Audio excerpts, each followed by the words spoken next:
Captain Maxx and the misfit crew of the Starcutter cruise the galaxy in search of their next payday. This is Captain Maxx, Episode 5, The Golden Bunnies. The Starcutter blasted through space. Captain Maxx and her crew monitored their computer screens as they got closer to Wembley's spectacular exotic creature circus.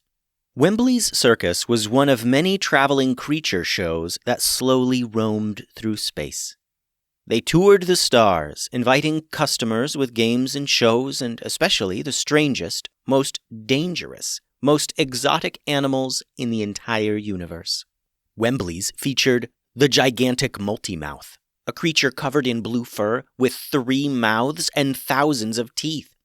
They had the bright-eyed wonder bird, a small bird with long, delicate wings and eyes that light up so bright in many different colors. And Wembley's even had the rare vampire landfish. It was like a fish with chicken legs that crept around land at night. It didn't suck blood like a vampire, but it only ate red fruits and vegetables, and it was a messy eater, so it always had red fruit and vegetable juice all over itself. Many, many other strange creatures lived aboard this space station circus. People came from all around and paid to view all the fascinating creatures, and Wembley paid top dollar for the wildest and rarest creatures. "I can't believe we found these golden bunnies," said Captain Maxx. "One of the rarest creatures in the universe. What luck!" "Really amazing, Captain," agreed Ted. "I've never seen a more amazing animal." Golden bunnies were so rare that many people thought they were just a myth and didn't even exist. Instead of regular bunny fur, these bunnies featured bright, shiny, long, golden hair. Their hair was sometimes up to 20 feet long. The most amazing thing about golden bunnies was that they could move their hair and control it, just like humans can move and control their arms. The golden bunnies used their long, flowing hair to pull leafy greens from the ground to eat. They used their hair to climb trees. They even lashed their hair out at predators for protection. And if a golden bunny liked you, it would wrap you up in its silky soft hair like a hug. "I mean, we weren't even looking for the thing," continued Captain Maxx. "We just happened to be at the right place at the right time. It's probably karma, you know, the universe's way of paying us back for all the good things we've done." Number 1, Ted and Captain Maxx all watched the view screen together on the bridge. A camera in the cargo hold showed the bunnies hopping gently in a small pen that Number 1 had made from old wooden crates. "They're so cute," said Ted. "They're so cute," said Maxx.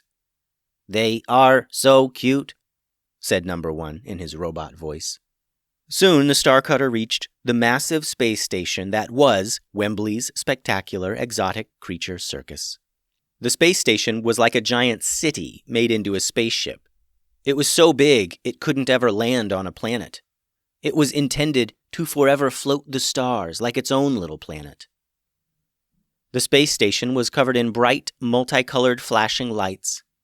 Smaller ships came and went, landing and taking off from little docks located all over the station. Maxx and her crew parked their ship at an open dock. "Ted, open up a call to the creature buying department here at Wembley's. I want to let them know what we've got before heading inside," ordered Maxx.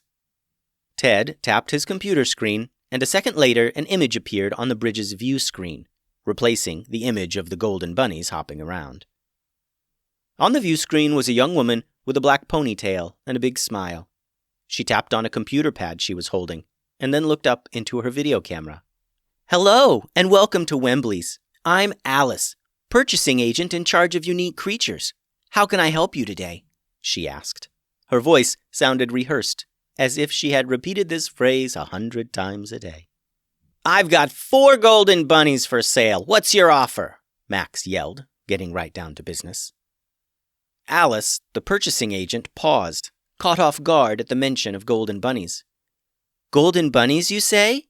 Well, given that those creatures are some of the rarest in the universe, I would certainly appreciate a photo or video to confirm their authenticity to get things started." "Ted, send Alice here a feed link for those bunnies in the cargo bay," said Maxx. "On it," said Ted. The crew watched as Alice looked down at the computer pad in her hand. Ted sent a video of the golden bunnies directly to her computer pad, and she watched them closely for a few minutes. She pinched and manipulated the screen repeatedly to zoom in and explore the video. Then Alice looked back up at her video screen to reply to Maxx. "Well, miss?" Captain Maxx of the Star Cutter," replied Maxx. "Yes, Captain Maxx. What an impressive selection you've brought to Wembley's today," said Alice. "We have never seen a golden bunny, and would be very interested in purchasing it from you for our collection.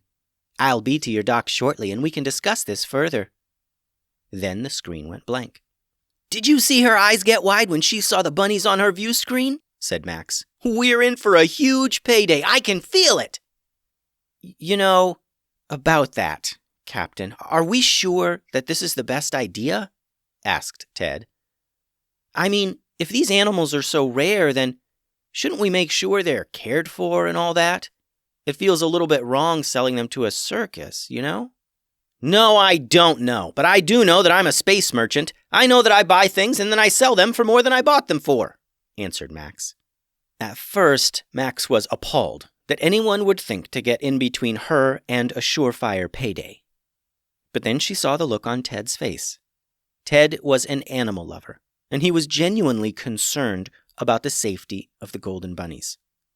Maxx changed her tone to help relate to Ted. "All right, Ted, listen, I know I can be loud and I can come off as brash and tough, but really, I would never want to hurt those bunnies," began Maxx. "I've never been to Wembley's, but I know the other space circuses out there are immaculate. They take the best care of their animals because they're invested in them. They spend millions of credits on these creatures, so you better believe they're going to do their best to take care of them. Got it?" "Yeah, I guess you're right," answered Ted.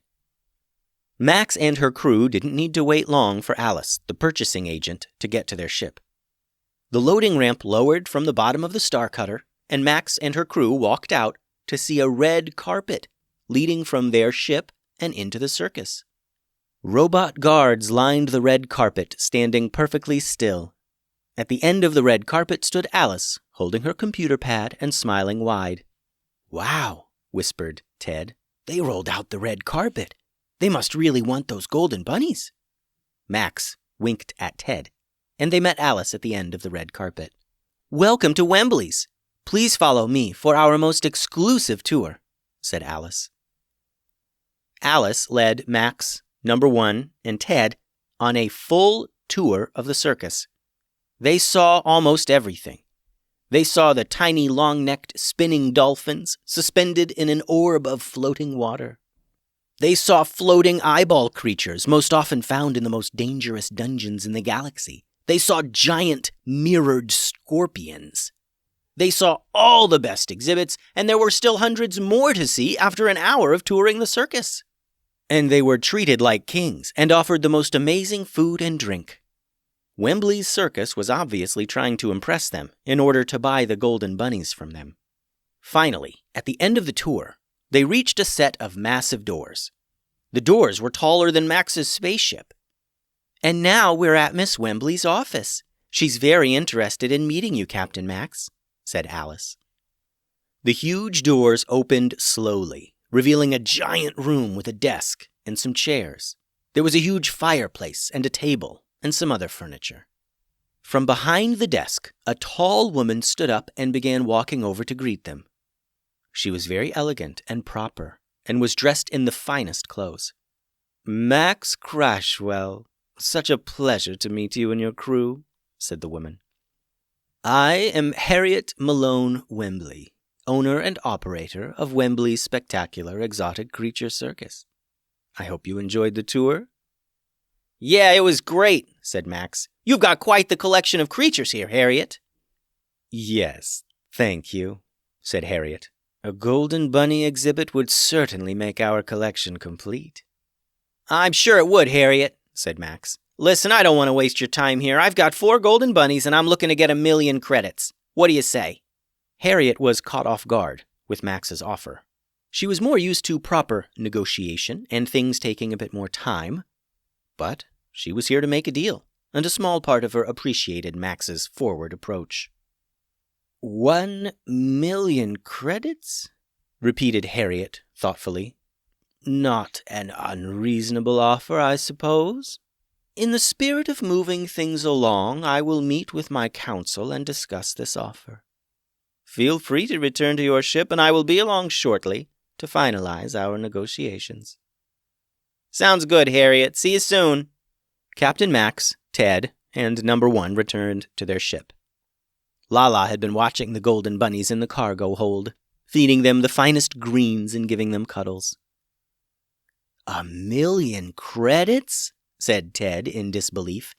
That's so much money. I can barely believe it. Do you think she'll pay it? She will if she wants those bunnies, Ted, said Maxx. Captain, may I direct your attention to the view screen to share some important photographs I took while touring the circus, said Number 1.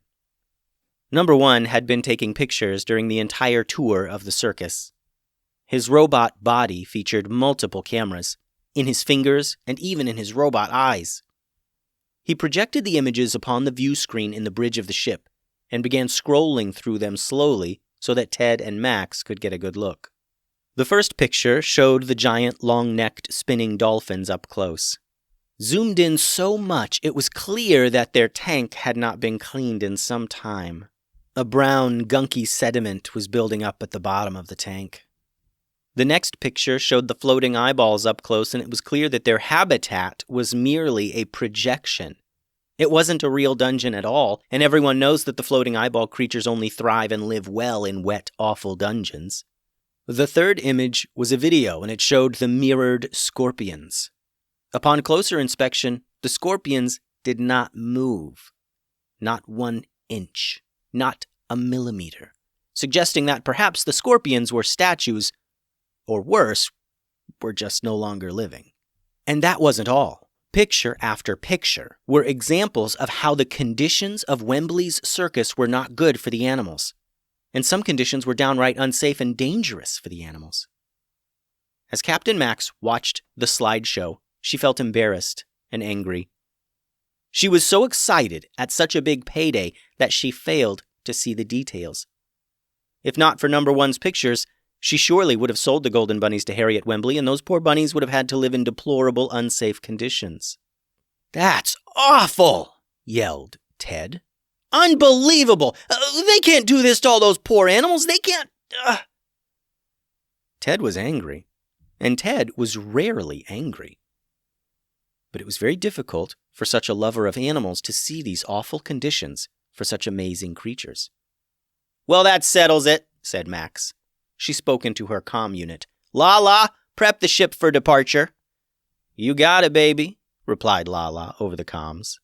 Captain, it looks like Harriet and some others are waiting outside the ship now. It's her and Alice and some robot guards, said Ted, looking at his view screen. Send 'em in, said Maxx. As soon as Harriet stepped onto the bridge, Maxx called out, The golden bunnies are not for sale. Negotiations are over. We're leaving.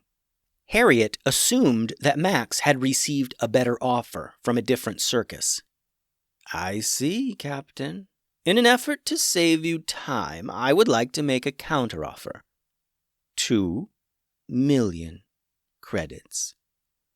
I doubt you'll find a better offer anywhere in space, she said. Maxx paused for a moment.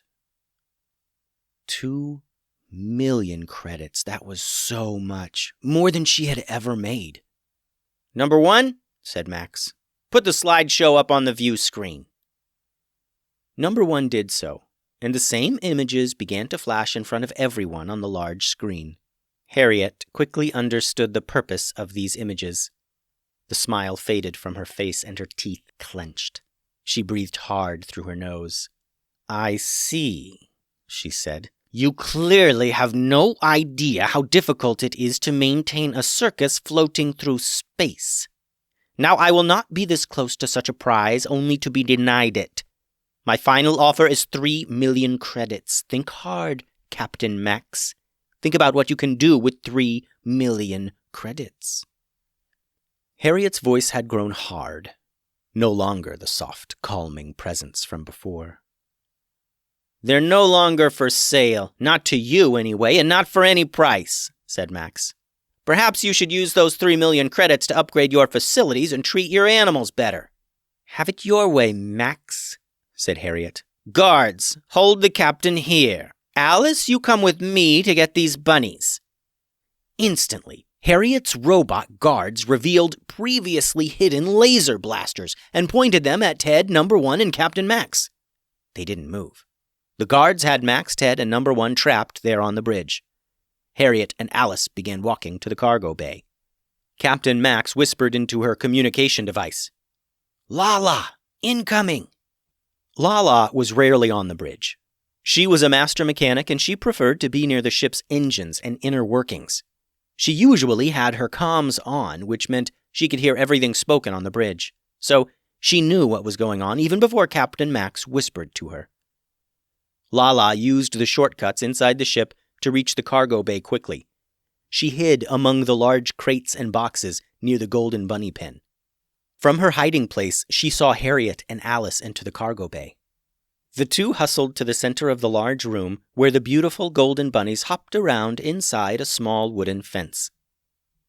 They're beautiful, gasped Harriet. Even more beautiful than I imagined. Harriet and Alice were practically stunned at the sight of the bunnies. Their thick, golden hair spread out on the floor all around them. The hair moved and flowed like the legs of an octopus. Harriet knelt down and reached her hand out over the short wooden fence to pet the nearest bunny. The bunny sensed her presence, and its hair floated up and met her hand. The soft golden strands of hair swirled and wrapped around Harriet's hand as if to say, Nice to meet you. Harriet closed her eyes and wondered if she had ever felt anything so soft in her entire life. Harriet was astounded at the softness of these bunnies, and she knew she must have them for the circus. People would come from all over the galaxy to see the bunnies. They'd pay higher admissions to see them. They'd pay a small fortune just to pet them. Harriet would be rich and famous, and her creature collection would make the Wembley Circus better than all the rest. Harriet clenched her fist around the golden hair of the bunny and reached down with the other hand, lifting the bunny up. Alice, open your bag quickly, Harriet said. Alice, standing next to her, opened up a large bag. Harriet held the bunny over the bag, ready to drop it in. She would then move on to the other bunnies, placing them all in the bag, and she would run back into the circus space station, and the bunnies would be hers forever. But Lala watched all this from her hiding spot among some nearby crates. As Harriet was about to place the bunny in the sack Alice was holding, Lala sprung from her hiding place and tackled Alice, knocking her to the ground. Harriet dropped the golden bunny she was holding, and it flopped harmlessly to the ground. There was a scuffle then as Harriet and Alice both tried to wrestle Lala. But Lala was stronger than both of them. They tackled each other and smashed into the small wooden fence, breaking it to pieces. The bunnies hopped about freely, seeming not to care much about the fight going on right in front of them. Meanwhile, Captain Max, Ted, and Number 1 were still being held on the bridge by Harriet's goons pointing weapons at them. There wasn't much they could do except wait and hope that Lala could take care of it. And Lala was doing her best, but it was barely enough. Alice and Harriet were fighting back tenaciously. They thought of the riches they would see if they could only steal these golden bunnies from Max and her crew. Lala struggled against the two thieves as they tried their best to pin her to the ground. Lala was on her back now, and she noticed Harriet pull some rope from her bag while Alice struggled to hold her down. They're going to try and tie me up, Lala thought to herself. But before Harriet could get the rope untangled, it shot from her hand and landed across the room. Then Harriet was lifted off the ground. It wasn't exactly clear how or why, but Harriet was certainly not expecting it. She was shocked at being lifted up in the air. And then Lala noticed the long, thin, golden strips of color wrapped around Harriet's body. It was the golden bunnies. They were helping Lala.